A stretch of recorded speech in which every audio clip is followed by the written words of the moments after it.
अस्सलामु अलैकुम वरहमतुल्लाह। मुझे उम्मीद है कि आप सभी ठीक होंगे, अच्छे से होंगे। तो आज हम कुछ सवालों के जवाबात जानेंगे। पहला सवाल यह है कि वो कौन सा अमल है जिसका सवाब अल्लाह ताला खुद देंगे।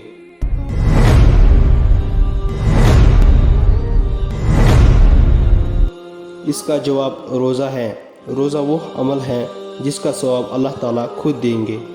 दूसरा सवाल यह है कि हुजूर पाक सल्लल्लाहु अलैहि वसल्लम ने सहाबा के साथ मिलकर कौन सी मस्जिद तामीर की थी।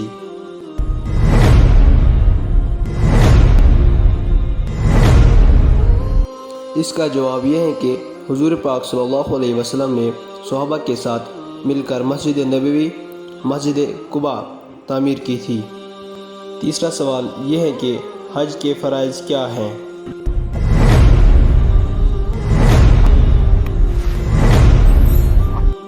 इसका जवाब यह है कि एहराम बांधना, क़याम अरफात, तवाफ़ काबा। चौथा सवाल यह है कि हुजूर पाक सल्लल्लाहु अलैहि वसल्लम का ख़ानदान कुरैश की किस शाख से ताल्लुक़ रखता है।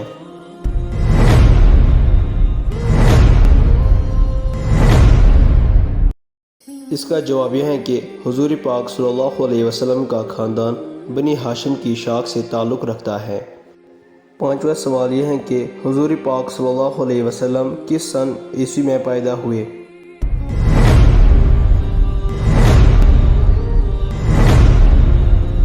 इसका जवाब यह है कि हुजूर पाक सल्लल्लाहु अलैहि वसल्लम सन 20 अप्रैल 571 ईस्वी में पैदा हुए।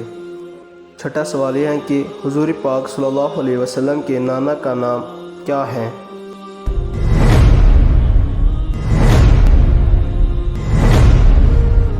इसका जवाब यह है कि हुजूर पाक सल्लल्लाहु अलैहि वसल्लम के नाना का नाम वहाब बिन अब्दुल मुनाफ है।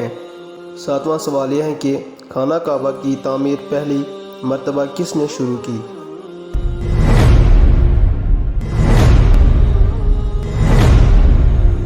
इसका जवाब यह है कि खाना काबा की तामीर पहली मर्तबा हज़रत आदम अलैहिस्सलाम ने शुरू की। आठवां सवाल यह है कि दुनिया के दूसरे पैगंबर का नाम क्या था।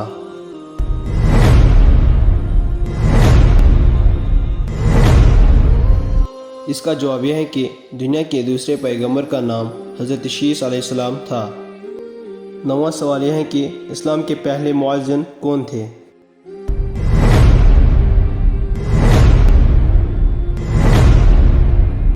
इसका जवाब यह है कि इस्लाम के पहले मुअज्जिन हज़रत बिलाल रज़ियल्लाहु तआला अन्हु थे।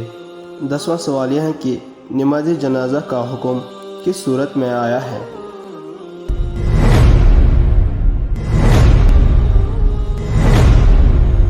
इसका जवाब यह है कि नमाज जनाजा का हुक्म सूरह तौबा में आया है। मुझे उम्मीद है कि आपको कुछ नया सीखने को मिला होगा। अगर आपको ये बातें मालूम थी तो कमेंट में ज़रूर बताएं।